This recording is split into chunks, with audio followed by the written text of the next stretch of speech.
Merhaba, öncelikle hepiniz hoş geldiniz. Bugün Diyarbakır Barosu Çocuk Hakları Merkezi'nin Navenda mafê zarokan ya Baroya Amedê raporek amade kir ser mafê zarokan û jiyana wan.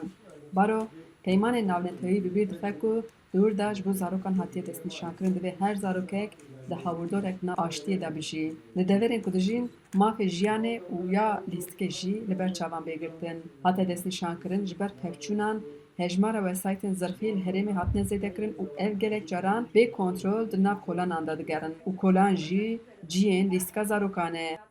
Bu çocukların yaşamlarını yitirmelerine Me tespit kir ku ev zarokana li kuçeyê li dora parkan yan jî li pêş malên xwe dibin meşînên zirxî de mane. Hate îfadekirin çûn hatine wesaytan li ser derûniya zarokan bandorek xerab çêdike. Di rapora Baroyê de hatiye destnîşankirin ku di nav 6 salan de mirinên ji wesaytên zirxî li bajarê Hekarê, Şirnex, Amed Roha herî zêde pêk hatine, 22 zarok mirine, 27 zarok jî birîndar xelas bûne. Ji ber mahî û peqemeniyan û ji mayînan di nav 10 salan de 108 kes mirine ku 45 zarokin û 135 zarok jî birîndar bûne. Baro di raporê de destnîşan kir, dozên ku li ber pirsan jî hatine vekirin, di her dozek de dîtine ku ji mexdûran zêdetir suçdar tên parastin û cezayê giran ji encama dozan dernakeve. Lewma polîs an jî leşker ji bo ku cezanîne guh nadin mafê jiyanê. haklar arasında Bi bavariya me hiyerarşiyek di nav mafan da nîne. Hemî maf hewdû temam dikin û divêt wek hev bihên nirxandin.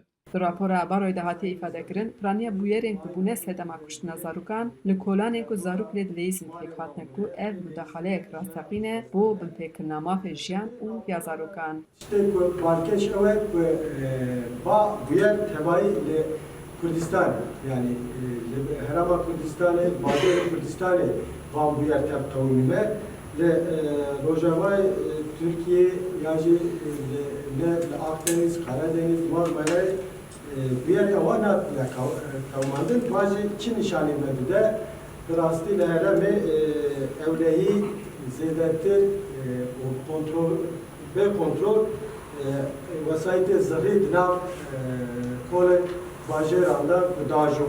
Wexta mafê mirovan jî di amadekirina raporê de cî girt.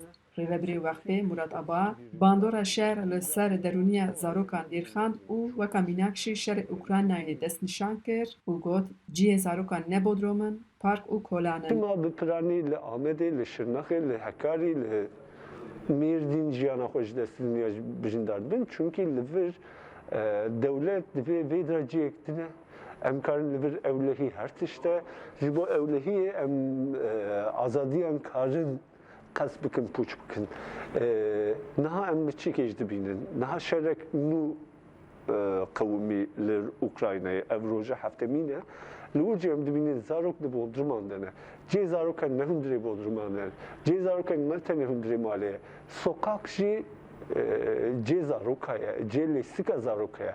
Lê di sokakan de vana dibin. Xecî Can Farqîn, Deng Amerîka, Diyarbekir.